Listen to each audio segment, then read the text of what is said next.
I think there's a lot of people that are working full-time in their 9 to 5 thinking it's impossible for them to create any additional income other than their current job. I was in that exact position about a year or so ago when I finally realized that I needed some of that financial freedom. And because of that need, I took a leap of faith, tried something new and created this channel. And since then, it has been generating income enough to help with my living expenses. And that's pretty much with minimal effort. So in this video, I want to explain about my experience with how I went about transforming my current full-time 9 to 5 job into another additional income stream on YouTube. And hopefully it can inspire some of you guys into starting this journey as well, because I think it's really worth it. So the first thing we need to talk about is your current job. So you might be thinking that you're working a boring job and there's no way you can create any meaningful content for people to watch. Well, I'm here to say that everyone that thinks that way is wrong. Well, if you think about it, before you even got into this current job, at some point you would have wondered what the job actually requires you to do, right? Like not just a rough idea, but actually see what kind of tasks that you have to do and what kind of experience you go through. Guess what? This is the first step to content creation. Believe it or not, something that's really obvious to you in your job might be a big eye-opener for someone else. In my case, before I got into cybersecurity, I was stressing out between which career paths I wanted to go. I had no idea what kind of work cybersecurity involves and how demanding it is. And because of that, I went on YouTube and watched almost every single day in live videos from many cybersecurity content creators. It was actually pretty eye-opening for me watching so many different cybersecurity people with different experiences. And because of the variety, this really helped me understand the scope of this career path and what to expect if I actually go down this road. So for a lot of people, one of the first content that you usually publish is a day in life video. It could be as simple as just a POV video or like an explanation type of video where you kind of just talk through what you have to do at your work. You don't really have to worry about how saturated your particular type of niche is. Most people watch more than one video of the same topic anyway. My partner also recently started her own channel about midwifery, and she teaches new moms on a lot of important basics with their baby. And a lot of her content is just literally what she does at her work. So it's kind of like putting your daily job into a presentation. All you need to do is to be able to explain what you do at your job and you're all good for the first step. Now, once you've identified the type of content that you can create with your job, it's time for the next step, which is getting in front of the camera. I think a lot of people have two major obstacles when it comes to filming themselves on social media. One is we might be camera shy, and the second one would be we might be embarrassed by how other people might judge you. Since I've only started this channel a bit more than a year ago, this is still all somewhat fresh in my head, so I can provide some really helpful advice on this. If you're camera shy, you need to understand why you're getting this feeling. Is it because you don't know what to say? Or is it because you think you look weird in front of camera? If you don't know what to say, just read off a teleprompter when you're starting off. That's exactly what I did, and I'm pretty sure a lot of you guys would have noticed how my eyes just go off the lens a little bit. Nothing to be embarrassed about that, it's completely normal. And if you think you look weird on camera, that's a psychological barrier that you need to get over. For me, I definitely thought I looked weird in camera at first, but the way I got over it is by constantly reminding myself that this is just me being self-conscious. In actual fact, nobody really cares that much about how I look.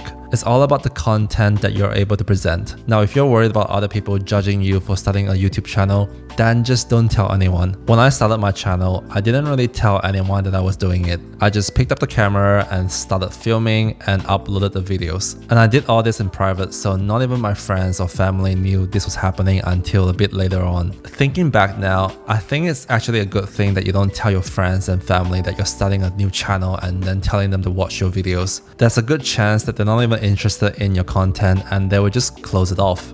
And that's gonna hurt your algorithm. Alright, we've gone through the type of content and getting yourself in front of the camera. Now, how do you actually get to the point where you can generate money from YouTube? I'm gonna give you guys a real bitter truth up front.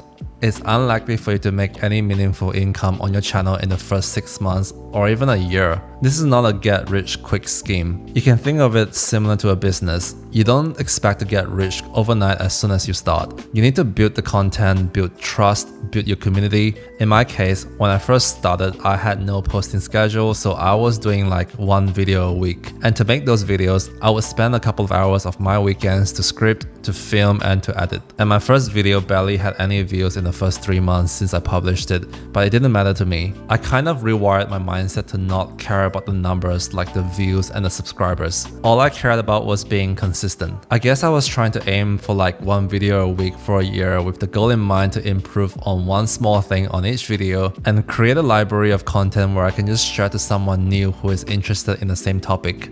That's it. I guess the best part about this mindset is it's actually a strategy that works in favor of YouTube's algorithm. YouTube mainly cares about watch time, and when you have a video that suddenly goes viral, and it eventually will, a lot of people will want to check out your channel for similar type of content. And if you only have one video in your channel, well, there's nothing else to watch. But if you have many videos, then you'll be in a better position to grow your channel. Okay, now we need to talk about the actionable steps that you can take right now. It's all meaningless if you just watch this video and not do anything after. So the first thing you need to do is to open up a notepad and start dropping ideas that you can make content with from your job. So for example, let's say I was a taxi driver. I would think about contents like a POV video where I can showcase the raw experience as a driver. I will also do a video on the ups and downs of being a taxi driver, or even a video on how other ride-sharing companies like Uber impacts the job. Once you have a list of topics that you can talk about, the next step is to plan how you're going to present the topic. If you're someone that can just speak on topic off the top of your head, then that's one way to go about it.